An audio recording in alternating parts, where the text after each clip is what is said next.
You are about to walk into a room. Maybe in an hour, maybe tomorrow. A coffee shop, a classroom, a party where you don't know a single person yet. And in the half second after you step through that doorway, before you say a word, before you even choose where to sit, your brain runs a checklist you never agreed to and cannot turn off.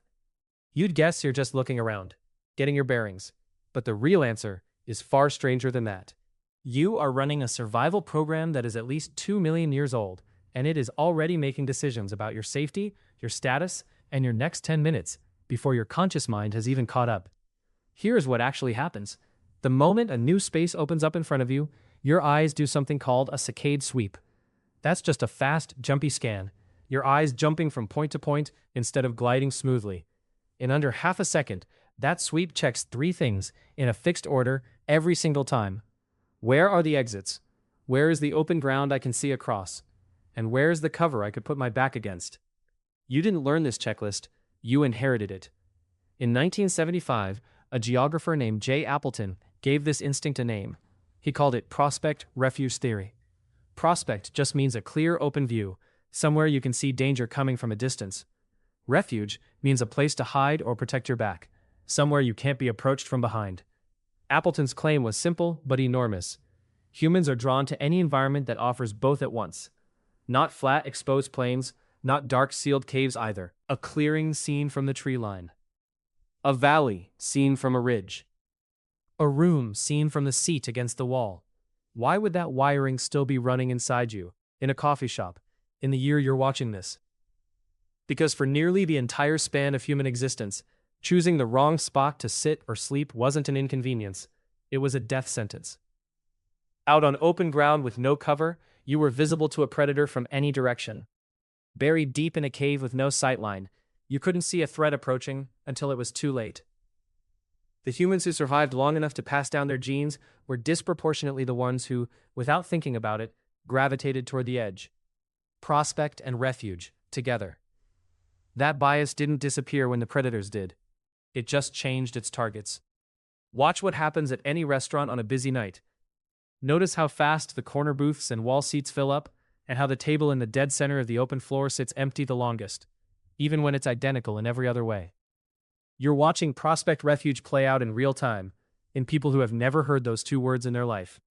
A psychologist named Robert Sommer spent years studying exactly this, watching where people actually choose to sit in cafeterias, libraries, and waiting rooms. His findings, published in his landmark work on personal space, showed something almost comically consistent. Given a free choice, people overwhelmingly chose seats with a solid surface at their back and a wide view of the room in front of them.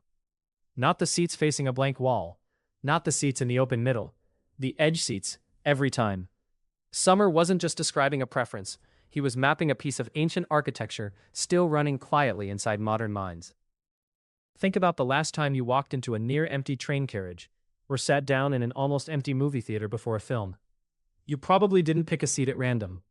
You probably scanned, briefly, almost without registering it, for a spot near the wall, away from the open aisle, somewhere you could see most of the room without anyone able to come up behind you unseen. Multiply that single unconscious choice by every waiting room, every classroom, every first day at a new job for your entire life, and you start to see how much of your daily behavior is being quietly steered by a system you've never once consciously consulted.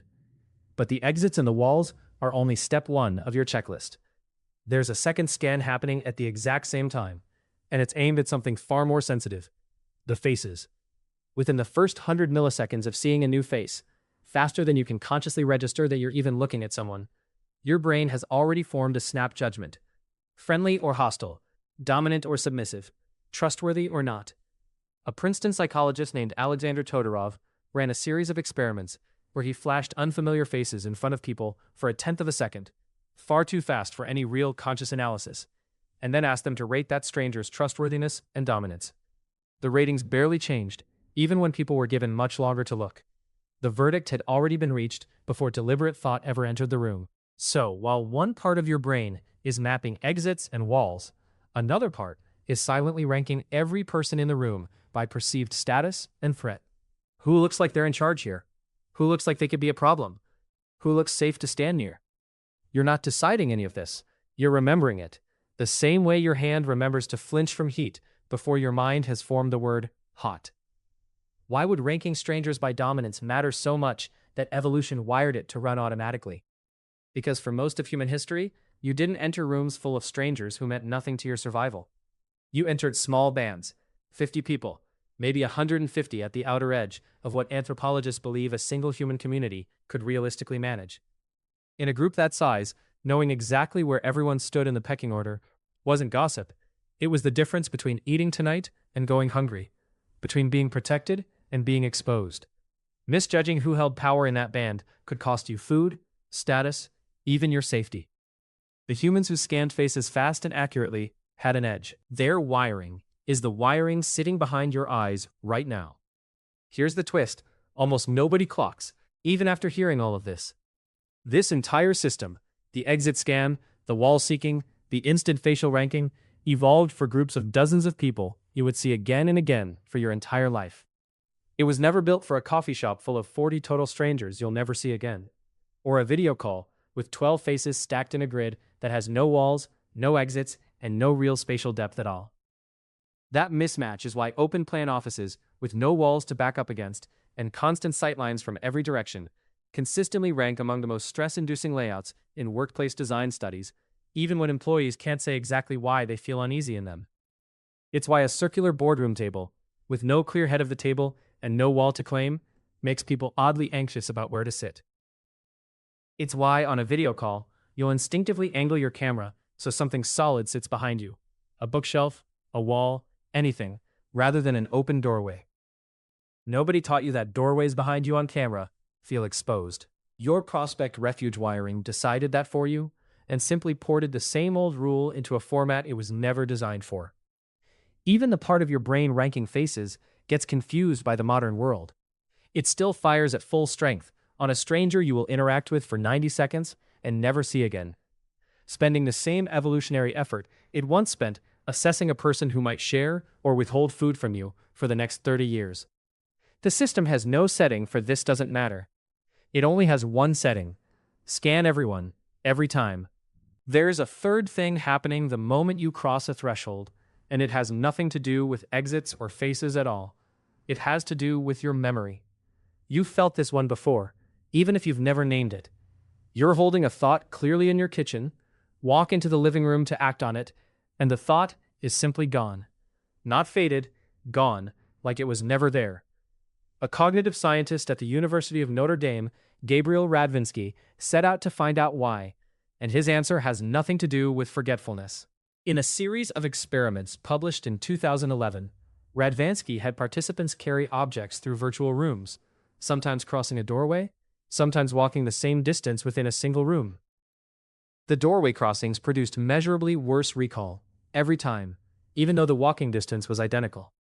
He called the effect an event boundary. Your brain doesn't store memory as one continuous stream. It files experience into separate folders, and a doorway is one of the most reliable triggers your mind uses to close one folder and open the next. Why would your brain be built to discard information the moment you change rooms? Because for most of human history, what mattered in one location rarely mattered in the next. The threat profile of a clearing was not the threat profile of a riverbank. The social dynamics inside a shelter were not the social dynamics outside it.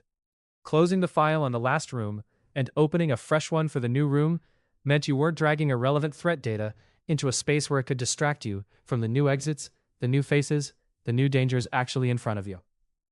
Forgetting your shopping list is the leftover cost of a system that was originally built to keep you alert, not absent-minded. So the next time you walk into a room, pay attention to the first half second. Notice where your eyes go before you've decided to look anywhere at all. Notice which seat your body wants, and notice that it's almost always the one with something solid behind it and a clear view of the door. Notice how, without trying, you've already formed an impression of 3 or 4 strangers before you've spoken a single word to any of them. And notice, an hour later, how strangely hard it is to remember what you walked in there to do in the first place. None of this shows up as a decision. It shows up as a feeling. A seat that's just more comfortable. A stranger who seems off for no clear reason. A thought that slipped your mind the second you changed rooms. Every one of those small, ordinary feelings is a 2-million-year-old survival system quietly finishing its checklist before you've even noticed it started. You'll be doing exactly what your ancestors did in every clearing, every cave mouth, every gathering around a fire for nearly 2 million years, reading the room for danger and for rank in half a second without ever being asked to.